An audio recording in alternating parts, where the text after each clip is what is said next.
तो क्या हाल है आप सभी की। उम्मीद करते हैं सब अच्छे होंगे, सब बड़े होंगे, अपने अपने घर पर मौज काट रहे होंगे। तो देखिए, इस साल होने वाले हैं, या मैं कहूँ कि नवंबर में होने वाले हैं यहाँ पर राष्ट्रपति का चुनाव अमेरिका में। और ये जो है ना, दुनिया का सबसे पावरफुल देश माना जाता है, सुपर पावर मानी जाती है। और इसकी जो डेमोक्रेसी है वो भी यहाँ पर सबसे ज़्यादा ओपन डेमोक्रेसी मानी जाती है, कि सबसे बढ़िया जो डेमोक्रेसी है वो यहाँ पर अमेरिका में मानी जाती है। तो भाई यहाँ पर जो चुनाव होते हैं वो भी अपने आप में ख़ास होते हैं। और वहाँ पर जो चुनाव लड़े जाते हैं मेनली दो पार्टियों की तरफ से लड़े जाते हैं। वैसे देखा जाए तो मल्टी पार्टी सिस्टम में वहाँ पर कई सारी पार्टियाँ वहाँ पर जो है ना एग्जिस्ट करती है, लेकिन यहाँ पर जो डोमिनेट करती है वो यहाँ पर सिर्फ और सिर्फ दो ही पार्टी डोमिनेट करती है। एक है यहाँ पर रिपब्लिकन पार्टी और दूसरी यहाँ पर डेमोक्रेटिक पार्टी। अभी जो राष्ट्रपति हैं जो बाइडन, वो यहाँ पर डेमोक्रेटिक पार्टी की तरफ से है, लेकिन वो इस बार यहाँ पर चुनाव लड़ने वाले नहीं हैं। उनकी तरफ से यहाँ पर जो चुनाव लड़ेंगी राष्ट्रपति पद का वो है यहाँ पर कमला हैरिस, जो अभी यहाँ पर वाइस प्रेसिडेंट हैं। और जो रिपब्लिकन पार्टी है उनकी तरफ से होंगे यहाँ पर डोनाल्ड ट्रंप। डोनाल्ड ट्रंप यहाँ पर पहले भी राष्ट्रपति रह चुके हैं, 2016 से लेकर 2020 तक वो राष्ट्रपति थे। और उनका जो कार्यकाल था वो काफ़ी ज़्यादा जो है ना, मैं कहूँ कि बहुत ज़्यादा इधर उधर वाला था। और यहाँ पर कुछ खास अमेरिका ने नहीं किया। हाँ, यहाँ पर जो है ना अफ़गानिस्तान से पुल आउट करने की जो घोषणा थी वो यहाँ पर जो है ना अमेरिका ने कर दी थी उनके शासनकाल में। लेकिन यहाँ पर मोदी जी की और डोनाल्ड ट्रंप की जो दोस्ती है वो यहाँ पर काफ़ी ज़्यादा खास मानी जाती है, क्योंकि यहाँ पर जो है ना 2016 के जो चुनाव हो रहे थे तब यहाँ पर जो है ना मोदी साहब गए थे यहाँ पर अमेरिका में। और तब यहाँ पर जो है ना मोदी जी साहब के लिए हाउडी मोदी नाम का प्रोग्राम कराया था, यहाँ पर स्टेडियम भर गए थे। तो भाई यहाँ पर जो है ना इस तरह से यहाँ पर जो है ना अमेरिका में मोदी जी का स्वागत हुआ था। और इसके अलावा जब यहाँ पर डोनाल्ड ट्रंप इंडिया में आए थे तो अहमदाबाद में यहाँ पर नमस्ते ट्रंप करके जो है ना एक इवेंट हुआ था, जिसकी भी काफ़ी ज़्यादा चर्चा हुई थी। तो यहाँ पर जो है ना मोदी साहब की और जो डोनाल्ड ट्रंप है उनकी दोस्ती यहाँ पर काफ़ी ज़्यादा मायने रखती है। और यहाँ पर जो लोगों का जो फेवरेबल ओपिनियन है वो यहाँ पर जो है ना इंडिया में डोनाल्ड ट्रंप के साथ ज़्यादा है। यहाँ पर डोनाल्ड ट्रंप को यहाँ पर लोग काफ़ी ज़्यादा पसंद भी करते हैं। लेकिन यहाँ पर जो है ना रिसेंटली उन्होंने एक ऐसा रिमार्क दिया है जिसकी वजह से कहीं ना कहीं यहाँ पर जो हम लोग हैं वो काफ़ी ज़्यादा नाराज़ हो जाएंगे। और यहाँ पर होने वाली बात भी है। और यहाँ पर वो ये है कि भाई यहाँ पर जो है ना डोनाल्ड ट्रंप ने यहाँ पर इंडिया को ये कह दिया है टैरिफ अब्यूज़र, यानी कि यहाँ पर हद से ज़्यादा टैरिफ लगाता है इंडिया। और ये चीज़ जो है ना अनएक्सेप्टेबल है। यहाँ पर मोदी को यहाँ पर फैंटास्टिक मैन तो कहा है, लेकिन यहाँ पर जो है ना टैरिफ किंग भी कहा है कि भाई टैरिफ बहुत ज़्यादा लगाता है इंडिया। तो आज इसके बारे में पूरी डिटेल के साथ बात करते हैं कि क्या वाकई में यहाँ पर इंडिया जो है टैरिफ लगाता है, क्या मसला है यहाँ पर। आज इसके बारे में पूरी डिटेल के साथ बात करते हैं। लेकिन उससे पहले आप चैनल पर नए हो सब्सक्राइब जरूर कर देना, वीडियो को चाहे लाइक करो डिसलाइक करो, लेकिन चैनल को सब्सक्राइब जरूर कर देना। तो चलिए वीडियो का आगाज़ करते हैं। तो देखिए, यहाँ पर जो है ना चुनाव चल रहे हैं अमेरिका में, और इसके लिए यहाँ पर जो है जगह जगह पर जो है डोनाल्ड ट्रंप है वो यहाँ पर प्रचार कर रहे हैं, इंटरव्यू दे रहे हैं, लोगों से बातचीत कर रहे हैं। तो ऐसे में यहाँ पर 17 तारीख को ट्रंप साहब ने यहाँ पर जो है ना मिशिगन में यहाँ पर बातचीत कर रहे थे। तो तब यहाँ पर जो है ना यहाँ पर ये बात बोली है कि भाई यहाँ पर जो है ना इंडिया टैरिफ बहुत लगाता है, टैरिफ किंग है। यहाँ पर इंडियन लोग शार्पेस्ट बहुत होते हैं और बहुत ही बढ़िया लोग होते हैं, लेकिन यहाँ पर टैरिफ बहुत ज़्यादा लगाता है। और मोदी जो है ना फैंटास्टिक मैन है। तो भाई इस तरह की बात यहाँ पर मोदी साहब को इन्होंने बोली है। और इंडिया को लेकर यहाँ पर ये बात बोली है कि भाई टैरिफ किंग है, टैरिफ बहुत ज़्यादा लगाता है इंडिया अपने जो है ना इम्पोर्ट्स पर। और ये जो टैक्स है वो यहाँ पर जो है ना हमारे अगेंस्ट यूज़ होता है बहुत ज़्यादा। इंडिया बहुत ज़्यादा टफ़ है, ब्राज़ील बहुत ज़्यादा टफ़ है और चाइना बहुत ज़्यादा टफ़ है। और हम यहाँ पर चाइना का जो है ना ख्याल रख रहे हैं उनके ऊपर ज़्यादा टैरिफ लगाकर। तो ट्रंप ने यहाँ पर ये बात बोली है। हालांकि देखा जाए तो यहाँ पर ट्रंप ने 3 देशों का नाम लिया है कि भाई यहाँ पर ये जो है ना बहुत ज़्यादा टफ़ है, टैरिफ टैक्स बहुत ज़्यादा लगाते हैं। लेकिन यहाँ पर उन्होंने यहाँ पर ये भी कहा है कि अभी हम सिर्फ यहाँ पर चाइना के ऊपर ही यहाँ पर ख्याल रख रहे हैं, उनके ऊपर टैक्स लगा रहे हैं। तो कहीं ना कहीं यहाँ पर ये समझा जा सकता है कि भाई आने वाले समय में यहाँ पर जो है ना अमेरिका के ऊपर एक रेसिप्रोकल टैक्स का सिस्टम आ जाएगा, जिससे यहाँ पर जो है ना ट्रंप यहाँ पर जो भी टैरिफ लगाते हैं दूसरे देश, वही टैरिफ जो है ना वो अपने यहाँ पर भी लगा देंगे। यानी कि अगर यहाँ पर इंडिया जो है ना किसी एक प्रोडक्ट पर यहाँ पर टैरिफ लगाता है 50%, तो उसी प्रोडक्ट पर यहाँ पर जो है ना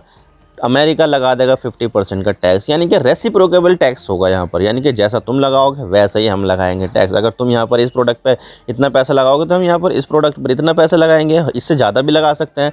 तो भाई यहाँ पर ये जो चीज़ है वो यहाँ पर काफ़ी ज़्यादा खतरनाक होने वाली है। और ऐसा नहीं है कि यहाँ पर जो ट्रंप है उन्होंने यहाँ पर पहली बात ऐसी बात बोली है, बल्कि इससे पहले भी यहाँ पर ये सब चीज़ें बोलते आए हुए हैं। 2019 में भी यहाँ पर उन्होंने यहाँ पर ये बात बोली थी कि भाई यहाँ पर जो है ना हमारे जो हार्ले डेविडसन की जो बाइक है उनके ऊपर इंडिया 100% की ड्यूटी लगाता है। वो यहाँ पर जो है ना ड्यूटी से पैसा कमाते हैं, यानी कि जितने की बाइक होती है उतना ही जो है ना टैक्स इन बाइक के ऊपर लग जाता है, जिससे क्या होता है कि भाई इनके जो प्राइस है वो यहाँ पर डबल हो जाती है, कॉस्ट डबल हो जाती है। लेकिन प्रॉफिट पर भी तो बेचना है, तो यहाँ पर कॉस्ट में प्रॉफिट मिलाकर फिर बेचा जाता है। लेकिन यहाँ पर जो है ना इससे जो बाइक है वो महंगी हो जाती है, जिससे यहाँ पर जो लोग हैं उनका इंटरेस्ट इन बाइक में रहता ही नहीं है, तो यहाँ पर कंपटीशन में वो टिक नहीं पाती है। तो भाई इस तरह से यहाँ पर जो चीज़ें थी वो यहाँ पर 2019 में बोली थी कि भाई यहाँ पर ये जो है ना 100% टैक्स लगाया जाता है। फिर यहाँ पर टैक्स कमा के वही मोटरसाइकिल को वापस से जो है ना हम अमेरिका में भेज देते हैं, और अमेरिका यहाँ पर कोई भी चार्ज नहीं लगाता है। तो भाई ये चीज़ जो है ना सही नहीं है। अब देखिए यहाँ पर जो रेसिप्रोकल टैक्स लगाने की बात की जा रही है ना, इस चीज़ से यहाँ पर जो है ना इंडिया के ऊपर काफ़ी ज़्यादा फ़र्क पड़ने वाला है। क्योंकि देखा जाए तो अगर हम इंडिया का एक्सपोर्ट्स देखें तो एक्सपोर्ट्स के मामले में हम जिस भी देश के साथ यहाँ पर एक्सपोर्ट करते हैं उसके साथ भारत का व्यापार घाटा होता ही होता है। चाहे हम चाइना के साथ देखें, सऊदी अरब के साथ देखें, रशिया के साथ देखें या किसी भी देश के साथ देखें, हमारा जो है ना व्यापार घाटा ही होता है। यानी कि हम उन देश से ज़्यादा सामान मंगवाते हैं और हम यहाँ पर अपना सामान जो है ना उन देश को कम एक्सपोर्ट करते हैं, यानी कि यहाँ पर हम पैसे ज़्यादा पेमेंट करते हैं। लेकिन यहाँ पर अमेरिका के साथ ऐसा नहीं है। अमेरिका के साथ यहाँ पर जो व्यापार घाटा नहीं है बल्कि व्यापार यहाँ पर सरप्लस है, क्योंकि यहाँ पर इंडिया जो है ना अपना सामान ज़्यादा अमेरिका को एक्सपोर्ट करता है और अमेरिका से यहाँ पर सामान कम इंपोर्ट करता है, जिसकी वजह से यहाँ पर जो है ना भारत को काफ़ी ज़्यादा बेनिफिट होता है व्यापार करने में अमेरिका के साथ। तो यहाँ पर जो है ना अमेरिका इंडिया के लिए बहुत ज़्यादा इंपॉर्टेंट देश है, और शायद मैं कहूँ तो सबसे ज़्यादा इंपॉर्टेंट देश है। लेकिन यहाँ पर जो चीज़ें हैं, अगर यहाँ पर रेसिप्रोकल टैक्स हो जाता है, जिससे यहाँ पर क्या होगा कि इंडिया का जो सामान है वो यहाँ पर कहीं ना कहीं यहाँ पर अमेरिका में महंगा होगा, और महंगा होगा तो यहाँ पर जो है ना लोगों को यहाँ पर ये अनअफोर्डेबल लगेगा। इससे क्या होगा कि सामान बिकेगा नहीं। तो भाई यहाँ पर जो इंडिया के जो इकोनॉमिक इंटरेस्ट है वो यहाँ पर कहीं ना कहीं हर्ट होने वाले हैं। तो यहाँ पर ये जो चीज़ें हैं वो डोनाल्ड ट्रंप की वो काफ़ी ज़्यादा खतरनाक है। वैसे देखा जाए तो यहाँ पर अपने आप को जो है ना मोदी का बहुत बड़ा दोस्त बताते हैं, लेकिन यहाँ पर जो राष्ट्रपति के चुनाव होंगे और वो बनेंगे राष्ट्रपति, तो भाई यहाँ पर जो है ना वो जो राष्ट्रपति बनेंगे अमेरिका के बनेंगे और यहाँ पर इंडिया के नहीं बनेंगे। तो ऐसे में यहाँ पर जो है ना वो जो भी काम करेंगे वो अमेरिका की जनता के लिए करेंगे, इंडिया की जनता के लिए नहीं करेंगे। तो अल्टीमेटली यहाँ पर जो राष्ट्रपति बनेंगे वो यहाँ पर अमेरिका के ही बनेंगे और अमेरिका के हित के लिए काम करेंगे, इंडिया के हित के लिए बिल्कुल भी काम नहीं करने वाले हैं। तो भाई ये चीज़ हमें देखनी पड़ेगी, और ये चीज़ें जो है ना वो यहाँ पर इंडिया के लिए सही नहीं होने वाली है कि अगर यहाँ पर रेसिप्रोकल टैक्स लगता है तो भाई इंडिया के लिए यहाँ पर ये चीज़ डिवास्टेटिंग होगी। लेकिन इन्होंने यहाँ पर ये भी बात बोली है कि भाई यहाँ पर इंडिया जो है ना वो टैरिफ एब्यूज़र है। क्या इस बात में भी यहाँ पर कोई ना कोई सच्चाई है? तो मैं आपको बता दूं कि भाई इंडिया जो है वो एक इमर्जिंग इकोनॉमी है। यहाँ पर अभी विकसित देश नहीं बना है यहाँ पर, बल्कि विकसित देश बनने की कतार में है। लेकिन यहाँ पर देखा जाए तो जो टैरिफ लगता है वो यहाँ पर सिग्निफिकेंटली थोड़ा बहुत यहाँ पर जो है ना हाई रहता है, क्योंकि देखा जाए तो हमारा जो टैरिफ है वो एवरेज 17% के लगभग होता है। तो भाई यहाँ पर जो भारत का जो टैरिफ है वो लगभग एवरेज 17% है। लेकिन अगर हम यहाँ पर जो विकसित देश हैं, अमेरिका, EU के जो देश है, वो यहाँ पर जो है ना उनका जो टैक्स होता है वो यहाँ पर 3 से लेकर 5% होता है। तो भाई यहाँ पर जो है ना बहुत ज़्यादा कम है। लेकिन हम यहाँ अगर देखा जाए तो हमारी जो इकोनॉमी है वो एक इमर्जिंग इकोनॉमी है, एक विकसित इकोनॉमी नहीं है, डेवलप्ड इकोनॉमी नहीं है। और अगर हम यहाँ पर इमर्जिंग इकोनॉमी के बारे में बात करें तो ब्राज़ील में यहाँ पर 13% लगता है, साउथ कोरिया में यहाँ पर 13.4% लगता है। तो अगर हम यहाँ पर इन देशों की इकोनॉमी को देखें, इन देशों की जो टैरिफ है उसको देखें, तो भाई उससे यहाँ पर सिग्निफिकेंटली हायर नहीं है, बल्कि यहाँ पर जो है ना मार्जिनली हायर है, बहुत ही कम यहाँ पर जो है ना हाई है, लेकिन यहाँ पर हाई माना जाता है इस चीज़ को। लेकिन यहाँ पर एक संस्था है जिसका नाम है GTRI, जिसका मतलब होता है ग्लोबल ट्रेड रिसर्च इंस्टीट्यूट। तो भाई इन्होंने यहाँ पर ये कहा है कि भाई यहाँ पर ये जो ट्रंप ने जो दावा किया है कि भाई यहाँ पर जो इंडिया है वो यहाँ पर टैरिफ किंग है, बिल्कुल भी ऐसा नहीं है। हालांकि देखा जाए तो भारत जो है वो टैरिफ जो है ना बहुत ज़्यादा हाई लगाता है, लेकिन वो लगाता है वो लग्जरी आइटम पर, एसेंशियल आइटम पर नहीं लगाता है। तो भाई एसेंशियल आइटम्स यहाँ पर कम कीमत पर यहाँ पर इंपोर्ट किए जाते हैं, जबकि जो लग्जरी आइटम है जैसे कि लग्जरी वॉच हुई, बहुत सारी जो दूसरी चीज़ है जो हम यहाँ पर लग्जरी समझते हैं वो चीज़, अल्कोहल जो लग्जरी माना जाता है। तो भाई ये चीज़ों के ऊपर हायर टैक्स लगाया जाता है ताकि इनका जो कंजम्पशन है उसको यहाँ पर डिस्करेज किया जा सके। लेकिन अगर हम यहाँ पर कम टैरिफ की बात करें तो जिन देशों के साथ भी इंडिया का जो फ्री ट्रेड एग्रीमेंट है उन देशों के साथ भारत का जो टैक्स है वो लगभग 0 है या फिर कुछ थोड़ा बहुत टैक्स ही लगता है। तो भाई यहाँ पर जो है ना जिन देशों के साथ भारत का फ्री ट्रेड एग्रीमेंट है, FTA है, तो भाई उन देशों के साथ तो भारत का बहुत ही कम ज़्यादा टैक्स लगता है। लेकिन अगर यहाँ पर अमेरिका चाहता है कि भाई अमेरिका के जो सामान है उसके ऊपर कम टैरिफ लगे, तो भाई अमेरिका को यहाँ पर ये बात सोचनी होगी कि भाई यहाँ पर जो है ना एक फ्री ट्रेड एग्रीमेंट का जो है ना एक कॉन्ट्रैक्ट साइन कर लेते हैं, एक एग्रीमेंट में आ जाते हैं, जिससे यहाँ पर जो है ना तुम्हारा सामान जो है ना हमारे पास आएगा कम टैरिफ पे, तो हम यहाँ पर जो है ना कम टैरिफ में तुम्हारे यहाँ पर ज़्यादा सामान बेच सकते हैं। तो भाई यहाँ पर जो है ना कुछ ऐसे ही चीज़ें अपनानी होगी। लेकिन यहाँ पर जो है ना अमेरिका भी यहाँ पर इस चीज़ को लेकर जो है ना काफ़ी ज़्यादा रिलेक्टेंट है, क्योंकि यहाँ पर अमेरिका भी यहाँ पर बहुत सारी ऐसी चीज़ें हैं जिसके ऊपर बहुत ज़्यादा टैक्स लगाता है, और वो भी किसी भी ऐसे देश के साथ यहाँ पर जो है ना फ्री ट्रेड एग्रीमेंट में बिल्कुल भी नहीं आना चाहता, जिससे यहाँ पर उसका जो व्यापार है उससे यहाँ पर ख़तरा हो जाए। क्योंकि यहाँ पर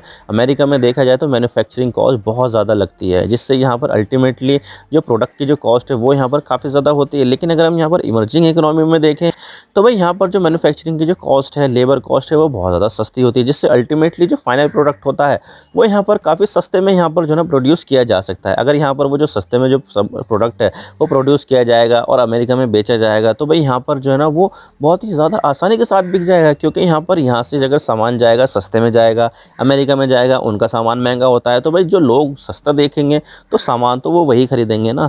तो ऐसे में यहाँ पर जो चीज़ें हैं वो यहाँ पर काफ़ी ज़्यादा जो है ना ऐसी हो जाती है। अमेरिका खुद यहाँ पर जो है ना बहुत सारी चीज़ों पर टैरिफ लगाता है, और वो ऐसे भी यहाँ पर जो है ना FTA के अंडर आता भी नहीं है जल्दी से।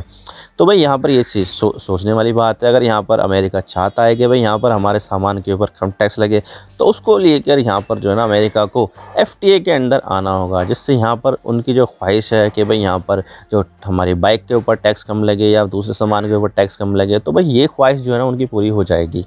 लेकिन ये सब तो तब होगा ना जब डोनाल्ड ट्रंप यहाँ पर अमेरिका के राष्ट्रपति बनेंगे। तो भाई यहाँ पर अमेरिका के राष्ट्रपति बनने की जो रेस है वो दो लोगों के बीच में है, कमला हैरिस में और डोनाल्ड ट्रंप में। तो भाई यहाँ पर अगर हम दोनों बंदों की यहाँ पर अप्रूवल रेटिंग देखें, तो भाई यहाँ पर हर मामले में कमला हैरिस आगे नज़र आती है। कमला हैरिस यहाँ पर जो है ना हर पोल में, ओपिनियन पोल में यहाँ पर आगे आती है, और यहाँ पर जो डोनाल्ड ट्रंप है वो यहाँ पर जो है ना कमला हैरिस से पीछे ही है। हालांकि देखा जाए तो 2016 में भी ऐसा हुआ था, डोनाल्ड ट्रंप के सामने यहाँ पर हिलेरी क्लिंटन थी, और हिलेरी क्लिंटन की जो अप्रूवल रेटिंग थी वो यहाँ पर डोनाल्ड ट्रंप से ज़्यादा थी। लेकिन अल्टीमेटली यहाँ पर जो डोनाल्ड ट्रंप है वो यहाँ पर इलेक्शन जीत गए थे।